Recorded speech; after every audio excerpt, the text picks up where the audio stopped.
बीरबल और तानसेन का विवाद। राजा अकबर का दरबार लगा था और आज दरबार में बीरबल और तानसेन भी मौजूद थे। बीरबल और तानसेन दरबार के नवरत्नों में से एक थे। अकबर ने बीरबल और तानसेन से एक सवाल पूछा कि अगर मैं तुम्हें न्याय और एक सोने के सिक्के के बीच चयन करने को कहूं तो तुम क्या चुनोगे।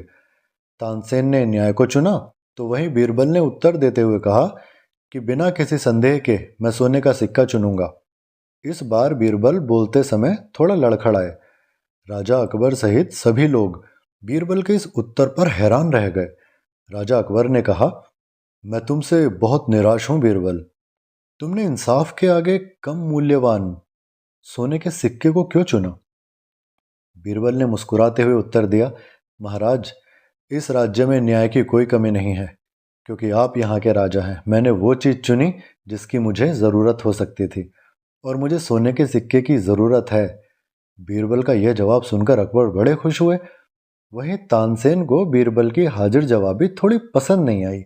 उन्होंने बात काटते हुए कहा, बीरबल को सिर्फ बातें करने की कला आती है महाराज। उनकी कथनी और करनी में फ़र्क होता है। वह नापते 100 गज हैं और फाड़ते 2 गज हैं। बुद्धि का पता तो तब चलता है जब या तो मुसीबत आन पड़ी हो या फिर मौके पर अपने आप को सिद्ध करना हो। बीरबल ने भी तानसेन पर तंज कसते हुए कहा, हाँ तानसेन जी, बुद्धि का इस्तेमाल तो आप ही करते हैं। जब भी कभी राज्य पर संकट आता है ना, शत्रु आक्रमण करता है, तब आप ही तो अपनी रागिनी बजा के शत्रु को भगाते हैं। हम तो हाथ पे हाथ धर के बैठे रहते हैं। इस तरह दोनों में वाद विवाद थोड़ा बढ़ गया। दोनों अपने आप को श्रेष्ठ सिद्ध करने लगे। अब अकबर ने सोचा इस वाद विवाद को कैसे निपटाया जाए, क्योंकि वह किसी एक का पक्ष लेकर दूसरे को नाराज नहीं करना चाहते थे, क्योंकि दोनों उनके बहुत खास थे। अकबर ने कहा, तुम दोनों का विवाद यदि आपस में नहीं सुलझ रहा तो तुम्हें किसी को मध्यस्थ बनाकर उनसे अपने विवाद का निपटारा करवाना चाहिए। दोनों अकबर की बात से सहमत हो गए।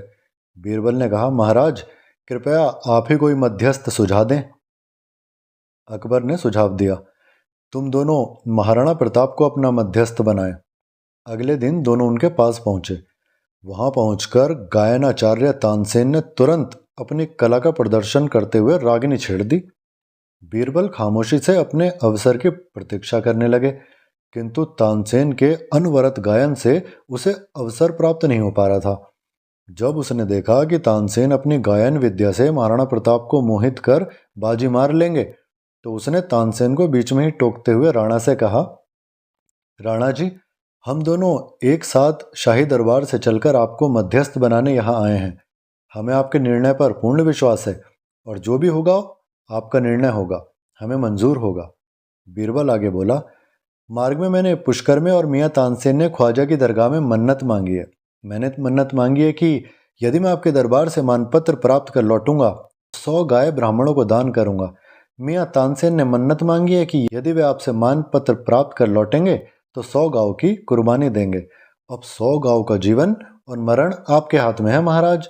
यदि उन्हें जीवन दान देने का विचार है तब मुझे मानपत्र दे दीजिए। तानसेन ने कहा, महाराज, बीरबल झूठ बोल रहा है। बीरबल ने कहा, महाराज, तानसेन के जीतने के बाद जब गांव की बलि चढ़ेगी ना, तब आपको अपने आप पता लग जाएगा। अब महाराणा प्रताप गांव के वध का जोखिम तो ले नहीं सकते थे।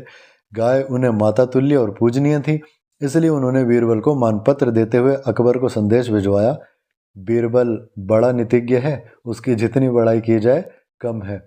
इस प्रकार तानसेन और बीरबल के विवाद में बीरबल ने अपनी अक्लमंदी से विजय प्राप्त कर ली।